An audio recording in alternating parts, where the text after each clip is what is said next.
how is the beverage industry just so broken that we pre-fill beverages and cart them around the world and people pay for that? This kind of funny pinch me of being 12 months into it and we're at the Australian Open.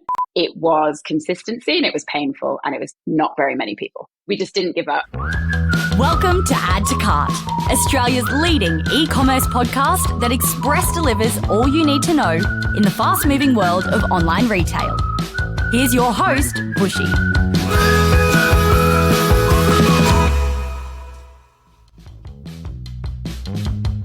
Welcome to another episode of Add to Cart. I'm Bushy and I'm joining you from the land of the Turrbal people, otherwise known as Brisbane, Australia. On Add to Cart, we welcome everyone to share and listen to e-commerce stories. The more diverse, the better. I want to especially welcome the traditional owners and the original storytellers of the land that we are on, our Indigenous and Torres Strait Islander listeners, to join us in our e-commerce conversations and our community. Did you carry a water bottle around with you when you were a kid? Of course you didn't. I actually don't even remember my parents drinking water at all. It just wasn't a thing. And now my daughter turned 8 last weekend and all she wanted was a $60 water bottle. I couldn't imagine asking for a water bottle when I'm 8. But I'm not going to mention the brand of the water bottle that she asked for because it becomes very clear in today's chat that today's guest doesn't get along too well with them. My guest today has taken on the hydration trend, adding flavour and nutrients to the mix. It's not just water. Catherine Dix is the Director of Waterdrop Australia, a brand originally started in Europe that came via the US to Aussie shores just last year, selling water bottles plus a range of microdrops to encourage everyone to drink more water, even my parents maybe. If you're in the e-commerce industry, you may also know Catherine as the COO of Web Profits, and the story of how they pitched for the business of Waterdrop and ended up bringing the brand to Australia is fascinating and one that I hadn't heard before. So also in this chat, she shares the story of Waterdrop at the Australian Open this year, which also included her being a bit of a dealer. We'll go into that. And also how Australia Day saved the company from a warehouse catastrophe.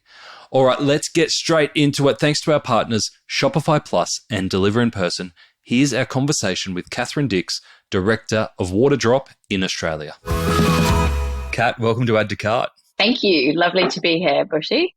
Great to be here with you. Now, I was saying to you before this, I was having a look at your story so far, and I didn't know where to start because you've got such a fantastic career, including a good tenure at Web Profits Agency, but also launching this amazing brand, Waterdrops, in the Australian market. I might start at kind of the crossover point. And I'm not sure if it is a crossover or kind of a dissolvation point or something. How did you come to be leading the launch of Waterdrop in Australia? It's a great place to start because it's something that if you talk to me, 2 years ago, if you talked to me 2 years ago, I wouldn't, if you'd have said you'd be running Waterdrop as a business, I would have said, what? I don't know how that's going to happen.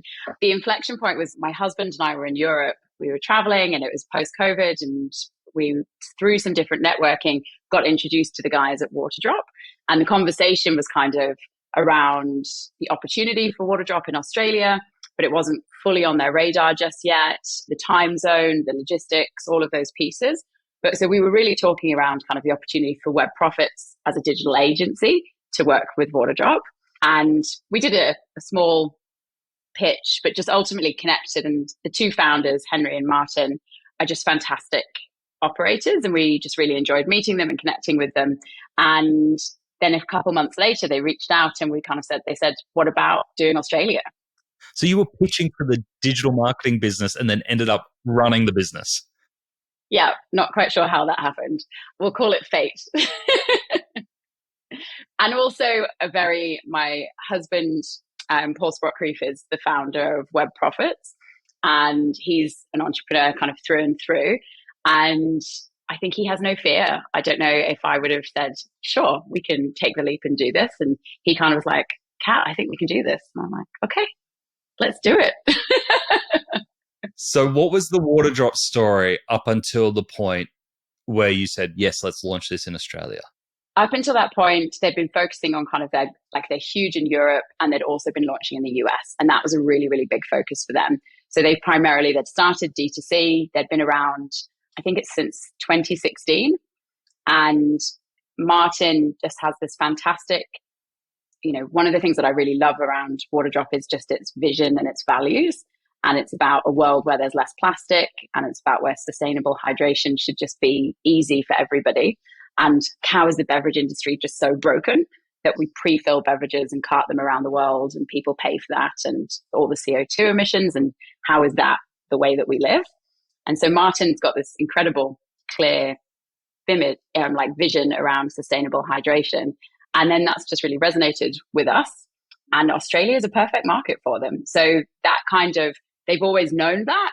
And then the clincher for them, which maybe I'm kind of the story, but ultimately our first job for Waterdrop in Australia was getting the Waterdrop logo printed on Djokovic's sleeve. All right, we're going to come back to that because that is interesting territory. But for those who haven't seen Waterdrop, essentially, this is where I started. Little drops for flavoured water, but it is so much more than that. Can you share more about what the product is and how it works? Yeah, absolutely. Is these little fruit and plant extract cubes. And so they come in kind of packs of 12, lots of different flavours. They're natural, and they're ultimately a replacement for a sugary drink, or when you just want something else in your water, when you want some flavour. From a logistics perspective, it's so much more better for the environment that they're not in a plastic bottle. The shipping, they're lightweight. You can put them into your handbag, your bag, your glove box. And it's just about sustainable hydration that's healthier for you, basically. Yeah. And we were discussing before the podcast, you've got ones with caffeine, you've got sport ones. There's all sorts of different varieties now that have a functional benefit, not just a flavour benefit. Yeah. And I think we're really lucky to be entering Australia in a time when there is this huge hydration trend and hydration growing market out there, because we do have, the electrolyte ones, which are just fantastic for sports. And, we then we're taking on all sorts of different categories. We're taking on just kind of Coca-Cola, we're taking on iced tea, we're taking on Monster. And the caffeine ones, people, we've anecdotally been told by paramedics at the Australian Open, security guards, just how much they loved them, that they could have something, for an all-night shift that actually just isn't full of sugar and unnecessary chemicals. And so that's a really nice market fit. But we started, when we launched Bushy, because that can be confusing. Yeah. We launched just with the standard flavors, which have nothing added to them, to kind of make it clear that you can just add a drop and it doesn't have caffeine and it doesn't have electrolytes and it's fine for people who are pregnant, and just keep it simple. So that's where we started. From a competitor set, there's some big names that you put out there. I mean, Coca-Cola, just putting them out there as a competitor. How do you position yourself in market compared to them? I mean, obviously you're not going to convert, or are you, the most diehard Coke fan? We are taking on the beverage industry, and I think that's the way to look at it. But it's lots of these different niches, and it's drinks and it's providing function. So you've got people who care more about the environment. You've got people who just really struggle to drink water. And that is just a reality. We've had lots of people who are autistic or ADHD reaching out, kind of saying they really struggle to do that. And there's people who have had weight loss surgery who need to drink a certain amount of water every day. And so there's lots of there is a lot of demand for people to trying to find ways to hit their hydration goals. So you are ultimately, what category to put you on a supermarket shelf. Being just online at the moment, it's quite straightforward. You can just find your audience and say, do you struggle to drink water? Here we can help, and here's an option without all the sugar. And that's kind of our key USP, which is, do you just want to drink more water every day, and we can help you. Yeah, that makes a lot of sense. And you were nice enough to send me my own Add to Cart yellow, I will say, if I'm not too colorblind, water bottle, which is very cool. And I got to taste the blueberry flavor yesterday, which was really cool.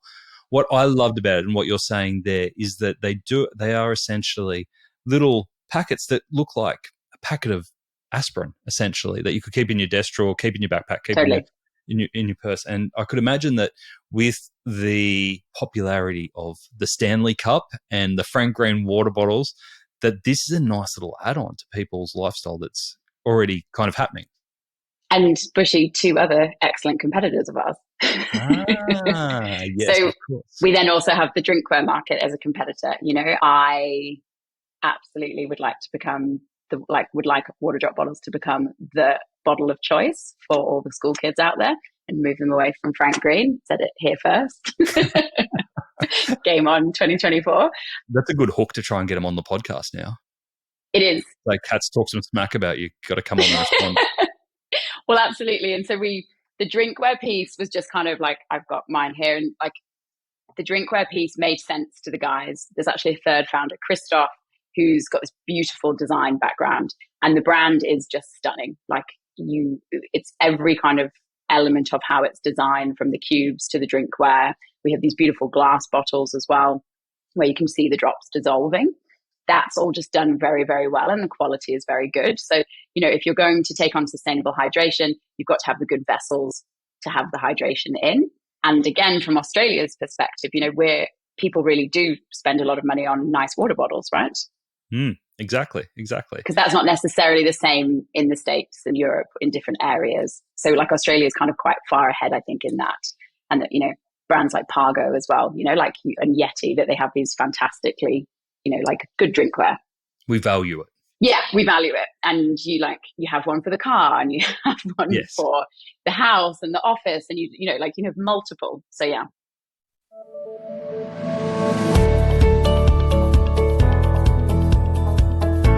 Shopify have put together their version of the Australian e-commerce Avengers. 10 e-commerce experts, including me, unfortunately, I think I'm the Hawkeye of the group, to give you tips on how to set yourself up for success this year. You'll even recognise some of the contributors from past Add to Cart episodes. Mark Bartzer, Kelly Slessor, Paul Waddy, Lisa Jones, and more will share tips from how to create great discounts, how to boost conversion rates, optimize email and SMS, even use AI to drive sales. It's all in there. I share how to set up your team for success. I can guarantee you will take at least 2 to 3 tips that you can use to optimize your sales this peak season. So put on your spandex and join the e-commerce Avengers with Shopify's free peak season playbook. Download it at shopify.com/plus/guides/peak sales season 2023, or just follow the links in the episode show notes from the device you're on. It's bizarre. My 8-year-old daughter is asking for a Frank Green water bottle. It'll be a Waterdrop bottle now, thank you. Frank Green water bottle. That's like $65. And I was like saying to my wife the other day, I was like, I can't imagine being 8 years old and asking for a water bottle for my birthday. It's like asking for pajamas. Like, it was just and when did that happen? That it became a cult thing? Exactly. A fashion item. And it is a fashion item, which is fantastic. And yeah, we're a similar price, quality, be the judge. Yep. I'd say so that far, so good. We're absolutely better quality, but it's again, I'm not going to talk. We'll get to more smack talk later. You've had incredible growth in the first 12 months. Understand that you've done $2 million in online sales in Australia in that first 12 months, which is really great. You mentioned that the Australian market is different to what you're seeing in other countries as you've been rolling out the Waterdrop proposition. What are the main differences that you're seeing, especially in terms of e-commerce, when it comes to taking an international brand into Australia? We've obviously had the luxury of learnings from overseas. That's a huge luxury that you cannot underestimate, to understand kind of how you can communicate with the audience and messages and what's important. And we've applied the key approach here, which they've built their brand on, which is just being completely customer centric and dealing with, we called all of our first customers that purchased in Australia. We reached out to them. We have a VIP group on Facebook it's got 2,000 people in, which doesn't seem like much, but they engage weekly and people post videos and messages and talk to each other. And we have this community. So that's actually the same as the US and Europe. And we've followed that same principle and really have brought it here. I think with Australia, the opportunity in the market is just different because from a geography perspective. And we are just, the opportunity with what we can do D2C is just huge because, you know, within the first 2 months, I think we'd sent Waterdrop to every corner of Australia. And you could just see that there's just a market for it everywhere and that people don't need to expect to see it in a supermarket or go to a Waterdrop shop. People are willing to try something online that they haven't ever tasted before. And yeah, we've got lots of people in, you know, far north Queensland, out in WA, I think, you know, like the mining community, the heat. And we have less seasons, Bushy. We're basically hot all year round. So Europe also sees a bit of a lull, perhaps in winter as well. And that product can feel quite summery. And for us, we're not seeing that at all, right? It's like all the flavors just feel like you can have them at any time. Yeah, fair. To get to 2,000 fans straight away in your community, as well as the $2 million sales, is quick movement. Where did you invest from a channel perspective? And you did mention Djokovic earlier. What's been most significant to you to get that initial traction in market? Because I can imagine that you didn't want to wait around too long, that it had to make a bit of noise. Look, that's a good question, Bushy, because so Djokovic we can come back to. That was kind of how we entered, but ultimately we entered with a logo on a sleeve. So people were kind of just Googling Waterdrop, but not huge numbers, and it didn't necessarily immediately, that wasn't our launch point. The bit around the 2000 in the group and in the VIP group that we've created, I will share, and kind of, it was consistency and it was painful, and it was 6 months of not very many people. Okay. So there was an inflection point, and I was, you know, as a team, but we were determined. And again, working in digital marketing and consulting to lots of people and saying, this is something to do. I doubted it at multiple points and thought, is this going to work? And we've posted every day on a Monday for the last 12 months, every Monday, regardless of whether people have liked or commented or done things. We've done comment competitions and just getting people to engage. I had a competition one week where 2 people entered it.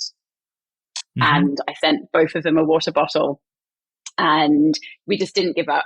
And then there was an inflection point after 6 months where people just started to post in the group themselves. But it was knowing to actually just kind of follow through on that. And I think that's really hard in digital when you're investing quite a lot of time and energy and you think it's going to get there, but like, is it? And it has. And now I think it's incredible. People just post most days and we approve the comments and all those things. But that was like a leap of faith, but we again kind of had seen it, that it could work. I know what you're saying there, because it's a totally different industry, but even running a community for Add to Cart and sending newsletters and all that sort of stuff, sometimes you put it out there and you go, gosh, I hope that actually hit the mark. I hope someone read that. And you know they do, because you get comments on it down the line. But at the time, it can feel really lonely until it gets to that momentum point. It was cricket. It was kind of saying we're doing community and we're creating this community and we're committed and we'll be customer centric. You know, and I could tell you our top 50 customer names. You know, and kind of we've done that. Some of them are in the group, some just email and have engaged. And that customer loyalty piece is just a huge foundation piece of the brand. And that's what Waterdrop's done globally. They actually had a customer join the end of month meeting globally to give some feedback on their latest product. Were they positive or negative? Oh, she's a huge fan. Customers for those. We have super fans. Yeah. And I could imagine that with your type of product that you would be judging success based on return customers and frequency of purchase. Is that right? Yeah, correct. And so from a scaling perspective and from a how do we get to the 2 million, which I didn't fully answer, and that digs into how do we judge it. The majority of our customer acquisition has been done through Meta and scaling Meta ad budgets week to week. You know, we've been kind of scaling probably about 20% every month. We're big fans of Triple Whale, which we use in terms of just kind of checking the attribution as much as you can. We have an agreed ROAS model that we're scaling to against the Triple Whale data across different platforms. But we could not have got to this point without Meta ad spend. And we're spending a lot, but we're making sure that we're acquiring new customers. And then at the same time, building it with really strong nurture campaigns, loyalty. We use loyalty line for club points and all of those different pieces. And we've also held tight to not discount repeatedly. So kind of not letting people get into this feeling that they're just waiting for another sale. And we've held really strong on that. Smart, very smart. You're in a very different position to a lot of other people who might be starting an e-commerce business or even bringing one into market, given that you are a digital marketing agency. So I would assume that you've got a lot of benchmarks and even processes that you follow for brands or best practices for brands. With Waterdrop, did you follow what you do for other clients? Absolutely. It's actually been the joy. So we have an agency team, and so we're really lean as a business in terms of staff, and we've done it as ultimately, I mean, we did it as a side hustle. It's not a side hustle anymore, right? But it was originally as that. And we've had the Web Profits agency team following and applying their best practices. The exciting bit is that we have got to make those decisions that we've often asked people to do for us. And having control to have your own brand and put your money where your mouth is and say, well, does it work? Are we making money? And is this profitable? And can we scale? And can we afford to do this? And if you have your numbers right, and I listened to Ian Calvert's interview with you, I think he's great, I know him in the industry, and it's all about what comes through your numbers on your bottom line and not kind of like Meta looks good. It's completely overinflated. But that's a real challenge with businesses when you're working in an agency environment, that you don't have access to their P&Ls and you are trying to make sure that they've got the right numbers. But if they don't, you really can go down a track of what's going wrong here, because it should line up. So with Waterdrop, we've, as an agency, Web Profits, it's been fantastic because we've been able to have that full control to then apply the scaling frameworks. And that's a joy, right? When you can kind of do it and win on it. Absolutely. You can see how it's working and helping both sides rather than detracting from one or being a distraction. Yeah. In terms of Meta, I'd be really interested in your targeting approach then, given that it is a wide category, but to your point is like we're just targeting people who are after flavored water, who want to drink more water. How do you target those people on Meta? Look, it's been pretty broad, and it's lots and lots of creative testing, lots of testing different hooks, videos, lots of UGC content. And, you know, we've got ads that have like 1,000 comments. Okay. Wow. And we reply to every single comment on an ad. And we engage with every negative comment, every positive comment. And yeah, we've really just kind of taken that whole piece on, because I think that's the other side of people thinking it might not feel legitimate, but then there's like Waterdrop right there replying and engaging. But yeah, it has been broad, and it has been just certain hooks that have really worked. And it has been around the taster packs. We launched in the market without the taster packs, and we had kind of 4 months of people just continually saying, I will not buy a non-taster pack. Like, I need a taster pack. And that's when, you know, ads guy Jay, he's amazing. He's like, Kat, you have to get me taster packs. Like, I cannot scale this account without taster packs. And then we got taster packs, and then that improved and we were able to scale from there. Gotcha. And in terms of those hooks, were there any hooks that turned up in your testing from Meta ads that you were really surprised by in terms of engagement and conversion? Oh, surprised by maybe not. Yep. But the one that will make you smile, because I think everyone will see this, but is my bestie told me about this brand. Like that kind of, you know, like the using this person told me to do this. Yep. That hook works really well for us. And we find lots and lots of people tag one another, and husbands and wives tagging one another. People are trying to find it for their mum, for their friend, you know, lots of recommending. And so that real kind of, we've really seen that happen. We've really seen that growth in the last few months of just absolute, like, people gifted it, they've recommended it, now they're buying it, they've tried it, and those different things. So that kind of, that messaging in ads has been really strong. It is one of those products I feel that really lends itself to, it's almost social credit, like a discovery kind of product, because it's still new in market. It's still a bit novel. And I know when I showed Sarah, my wife, and she tried it for the first time, she was like, this is really good. And she was like, I'm going to take it to work. And I bet all the girls at work will want it after they see it. Yeah. And that was what we found at the Australian Open. We were doing sampling there and we basically made friends with there's 15,000 staff, but we made friends with a lot of the staff on site who would come by each morning and be like, Kat, hit me up. Like, I need a drop. And they're like ready to go in their water bottle, like, and they would then tell people and people would be like, I heard you can give me drops. I was like, I can. Yeah. Were you wearing a hoodie? I mean, I was wearing my Waterdrop hat. Yeah. The entire the drop time. dealer. Yeah, seriously. But people, and I think they realized that suddenly actually we had all of these samples, which we had on site, and that they were like, oh, I can get this for free for the next 20 days. Yeah, that's cool. So while we're on Australian Open, let's go to the Novak Djokovic partnership, because that's how I came across Waterdrop for the first time. It was really, like you said, it had on Novak's sleeve, you had the logo, but also had a water bottle on court. So it was really out there. Novak can be a divisive figure, I think fair to say. Absolutely is, yeah. How did you land on Novak as one of your major influences? Well, a couple of things. So he is an investor in Waterdrop. So he's an investor and an ambassador. He is divisive. He also cares very much about what goes into his body, and he cares very much about sustainability. And he's been a big proponent across Grand Slam tournaments and very noisily angry about being asked to use plastic bottles on court. And he's been fighting that for quite a long time. And so he also is now, he's wanting to create our own hydration product with him, which is Sealer X Waterdrop, which is an electrolyte drink that he has.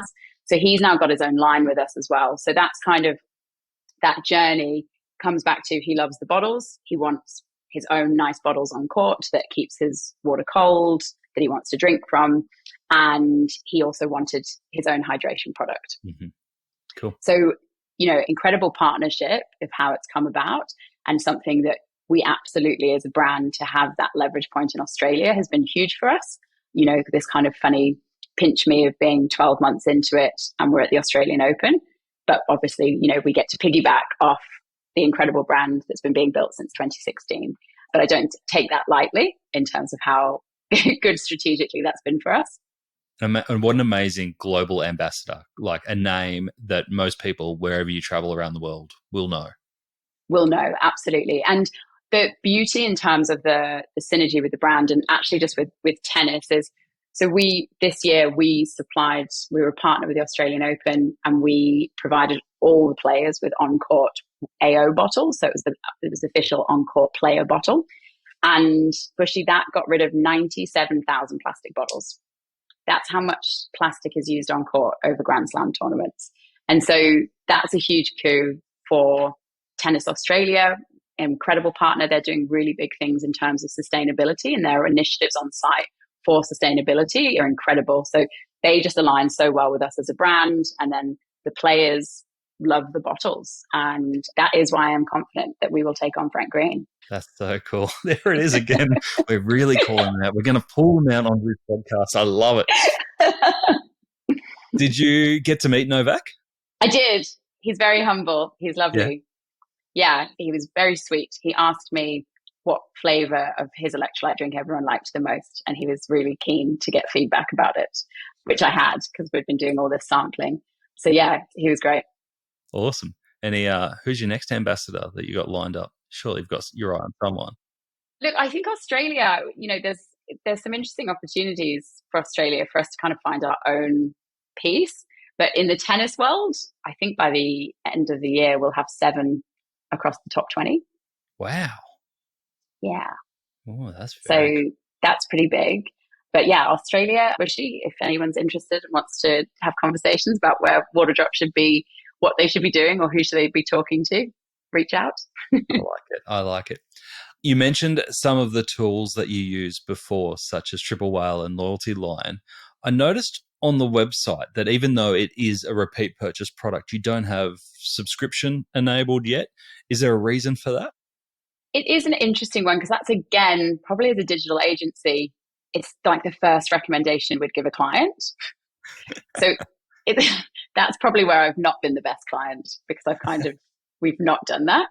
Genuinely, from a business perspective, we wanted to have more data in market to understand the buying behaviors before trying to immediately get subscription. I think we're at a place where you'll probably see it go live within the next 8 weeks. And we're at a place now where we've got audiences really wanting it and understanding it. But we also become kind of finding the right balance of, well, how many would people want to buy, how regularly, what does that discounting look like, where are our margins on it? Those pieces just suddenly kind of had like lots more questions than answers. And, people don't know how often they want to buy it until they have bought it a few times. Yeah. And that's the other side of like, sometimes so the answer is yes, we will definitely do it. And I think it is a missed opportunity, but it's been interesting because we've just trying to learn our margins and learn our numbers and find a happy balance with freight and engaging with customers and new product launches and all of those things as well. We've kind of every month there's been a new flavor or new product. There's a bit on. Yeah. And when you hear that from clients, they're like, yeah, we hear you, but we got so much on. You're like, yeah, just do it. I know. Literally the team asked me about it this morning. Do the international markets have subscription? They do. And we've learned from them, and they have found challenges and kind of optimized to where it should be. So yes, but they have now fully moved to it. So we are just behind, actually. Yes, let's go with that. It's an amazing story because there's a big difference to going in and pitching for the digital marketing account of a brand coming to Australia to running the brand, especially in the logistics space. How are you handling that side of it? Are you 3PLing it? Are you doing it yourself? Where's that going? Yeah. We have found, and our approach has been to surround ourselves with incredible partners. And that has been the approach. And I think that's been strategically the best thing that we could do. And that's what we'll continue to do, to kind of just say, where your strengths are. We actually had the most outrageous start to launch in Australia. So what year is it? 2020? Yeah, so January 2023, Bushy. We had chosen a 3PL provider and our stock was arriving in Australia. And it was Australia Day. And so we were like, oh, will it arrive on the Thursday? And I think Australia Day was the Friday. And maybe it won't get there in time. And either way, it was just kind of a bit hit and miss. And then we're in Melbourne for the Open, and I saw on my Instagram all these pictures of a warehouse fire. And I was like, wait a second, isn't that? And where our goods were meant to be sent to this 3PL, it was that crazy e-commerce warehouse fire that burnt down on the Friday, and our goods hadn't made it there. They didn't make it on the Thursday. And we just had this hugely lucky escape that our goods were still sat at the airport because of Australia Day and didn't get burnt in this fire that ruined a number of businesses and poor e-commerce businesses that had all their stock in there. Oh, how lucky for you. For us, yeah. And what a wild start to our first ever logistics order. Yeah. And then we called in some favors. We did more research. We talked to a number of different people, and we've now got the most incredible 3PL partner in a brand called Scootopia. Yep. And they do robotic 3PL. I absolutely will plug them as a recommendation on this podcast. Unashamedly, they're awesome. They've grown with us. They took a risk. They said, you guys haven't got any orders. We wouldn't ever take on a brand that isn't even just getting, say, 500 orders a month. And they took a risk, and we said, nope, we're doing it. We'll have 500 orders in no time. And, now we're doing 300, 350 orders a day, and they're smashing it, and they're just scaling. It's really excellent to see, but their efficiency rates are fantastic. So we made a good choice there. That's really brilliant to hear, because in the last month, I've been asked at least 6 times for recommendations on 3PL because people are changing, moving, not happy. Have you been to see them? Yes. Yeah. Okay. It has to be the right product, I think, as well, in terms of size and those different things. And for us, these little tiny boxes, it's perfect of how they fit in there, what do you call them anyway? Their machines, their system of the robots running around picking it all. It's actually not a funny story, but a funny story. Talia, the founder, we had an Add to Cart interview recorded about 2.5 years ago, but the audio didn't work properly. So it never ran. So I found out all about it's time. It's time to do it It is again. time. It is time, because I think there is something going on at the moment in the market with 3PL. Either they've come off the high of COVID and aren't resourced enough, and the volumes aren't sustaining them enough. So it's actually a really tricky space, I think, for a lot of retailers to find 3PLs that they can trust. And it's a huge investment. Like it's our biggest cost outside of the product cost, like it's a big piece. But it also, when we're a customer-centric brand, the ability to deliver on that excellent customer service from start to finish in terms of delivery and all of those pieces, the support that we get of making sure that our product goes out correctly, that's a huge part of it. And it needs to be good. It needs to look good. And they're committed to the same sustainability pieces that Waterdrop is. So there's like values and alignment. And they're also on a growth journey as well. And that's exciting to be part of that. They've got a cool little co-working space too, don't they? Yeah. Yeah. They do. Or just anyone kind of, I think, in the e-com space to like get into that network in Alexandria, I think is fantastic. And for people, because you can start out there doing your own fulfillment and then kind of graduate to be part of the robotics. Was your last e-commerce experience blasé or beautiful? Online retailers have dozens of touch points with shoppers, but the delivery experience is the one touch point that stays with shoppers far beyond the checkout. Picture this. You've purchased a product you love online. It's crickets until you come home to find a sad-looking, dented package left unattended at your door. Sometimes that's all it takes to turn anticipation into heartbreaking frustration. How can you tell if this is happening to your customers? NPS, or Net Promoter Score, is a critical indicator. The average NPS in e-commerce is just 50. Deliver in Person, the delivery experts who create remarkable post-purchase experiences, consistently gets around 98 NPS. Deliver in Person has already helped brands such as July, Samsonite, The Party People be even more adored by their customers. How can they help you turn the last mile into the first smile that shoppers have when they think about your brand? Find out at deliverinperson.com. What's been the biggest learning for you so far? Obviously, coming from digital marketing background and helping lots of e-commerce and retail brands. What's been the biggest lesson for you? Because I know a lot of people go, yeah, I can run Facebook ads and I can do marketing, I can do all this. I'm sure I can run a brand. What's been the biggest realization for you stepping in and actually owning it end to end? I think the customer piece, I'll keep coming back to, is the numbers are only good as your customers are happy and engaging.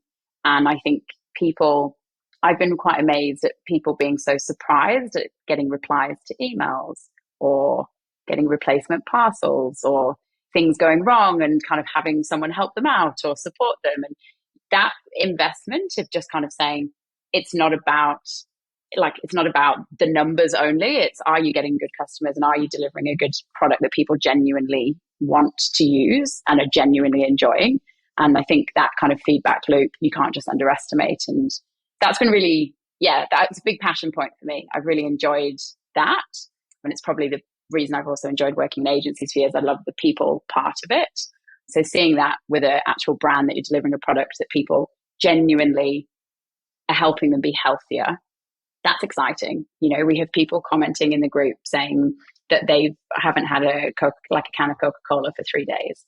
And they're so excited that they can now start to drink more water. Now that they've got a drop dealer, they don't need their Coke. My worst analogy ever. Is there a part of it that you're not enjoying? No. Actually, no. I'll call someone else out. Australia Post and Aramex and couriers, please. My goodness. That part is like, how is the world of e-commerce going to, how can we take on Amazon and the big guys if we can't sort out good shipping? Yeah. Should speak to our friends that Deliver in Person. Okay, because they sponsor the podcast, right? They do. Yeah, well, you need to talk to Talia at Scootopia. We'll get this happening. Don't worry. We'll get this happening. You can do this whole loop. Yeah. But no, I can't believe how bad the shipping network is. Yeah. And it has been for a long time. Yes, it's shocking. November, it started going bad. It started going badly in October, and November was just crazy. It could not believe how painful it was. And people obviously being really upset because they also, if they've just bought from you through a Facebook ad and then they don't get their package, you do look like a scam, but yes, you're not a scam. But the trust is like you're just become a Facebook ad.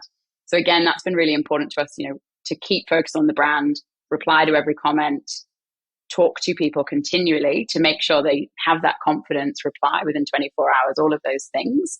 And we've not really used AI tools yet to do customer service because we've just tried to keep it. We need to learn and we need to grow and we need to be agile. And I think people go too fast trying to automate everything, and then maybe that isn't the best way. And again, I don't know that I tell clients to do that. I would be like, automate it. What are you doing? Yeah. Why are you responding to every post yourself? Automate that. Yeah, that's ridiculous.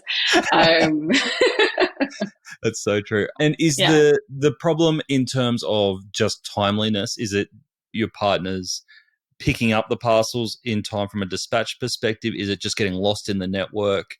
Just lost. Yeah, okay. Lost. Like packages just 2 weeks later, where did it go? Okay. So much stock we'd have lost. I haven't got the exact number for November, but we lost a lot of stock that's just disappeared into the ether of Australia. Quite incredible. And so for us as a product, our average order value is roughly $70 on a good day. And so it's not crazy to replace a parcel, but it adds up very fast, and it's not fair on the customer to just say, well, that's it. But we'd have had hundreds of parcels lost in November.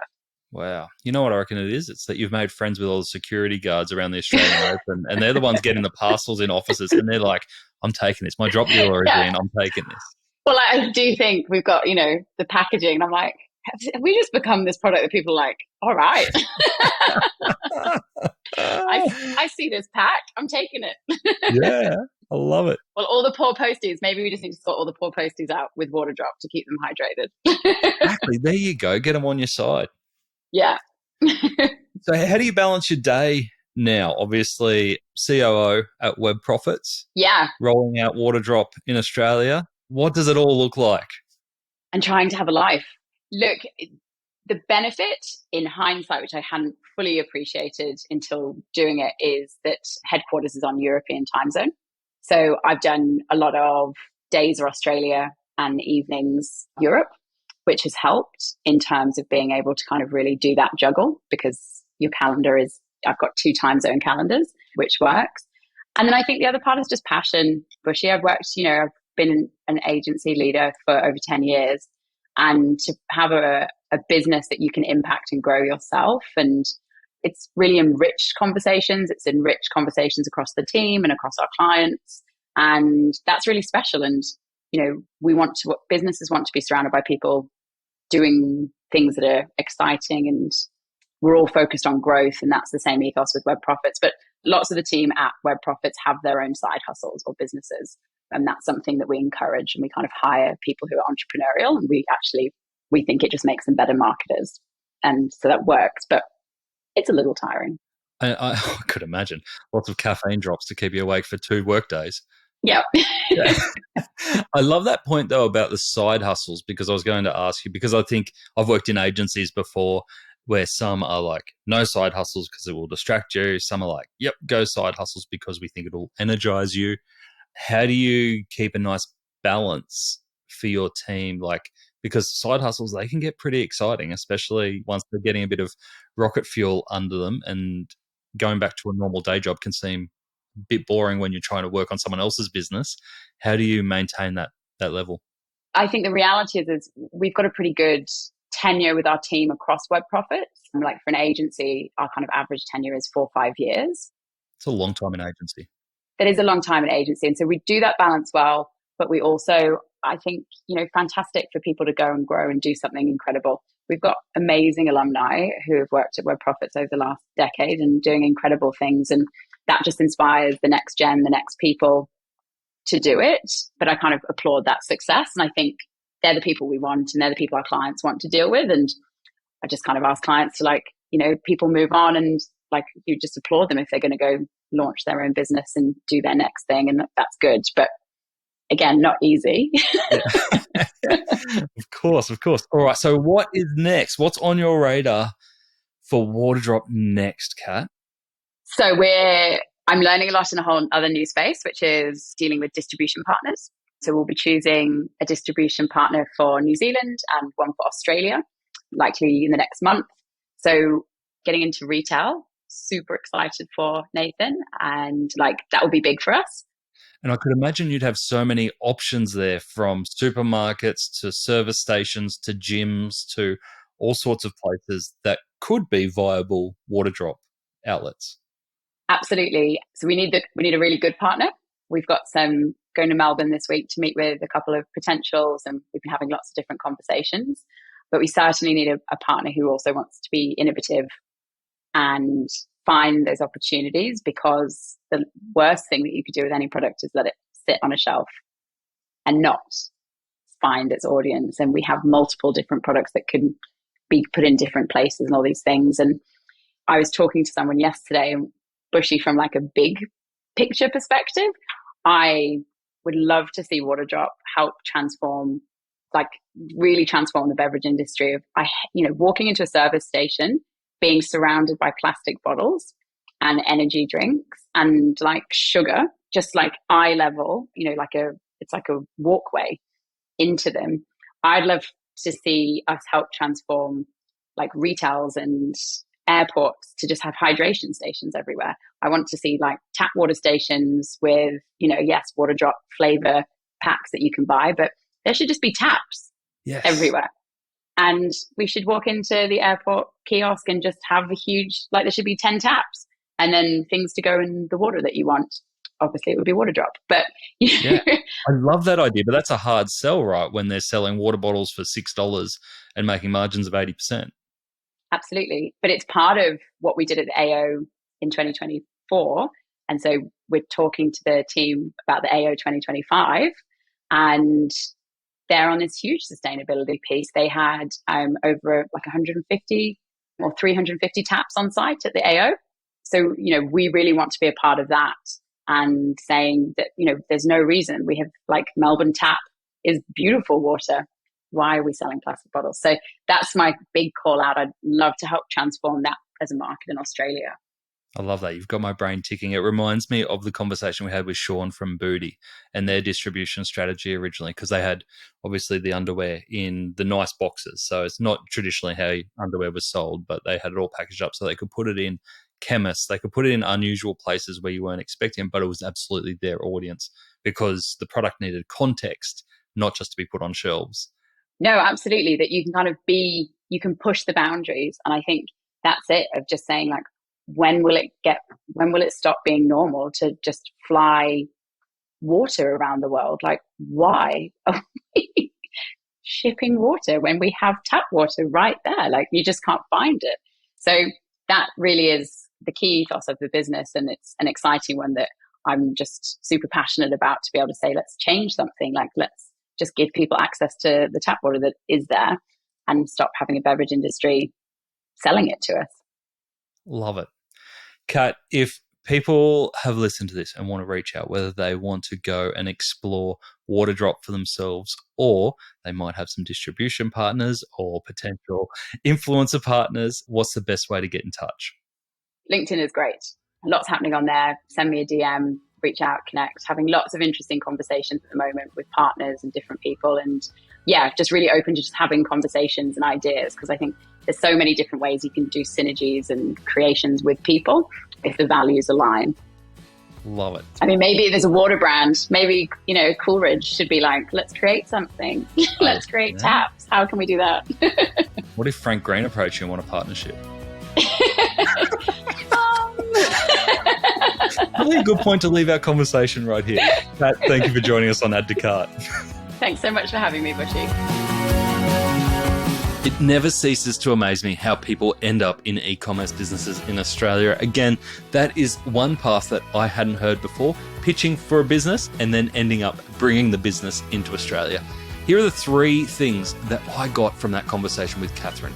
Number 1, Community is about consistency. As you heard from Catherine, some of those early posts within the community groups for Waterdrop were just falling on deaf ears. But then over time, by being consistent and continually showing up for people in the community and doing the little things for them, the community did its work.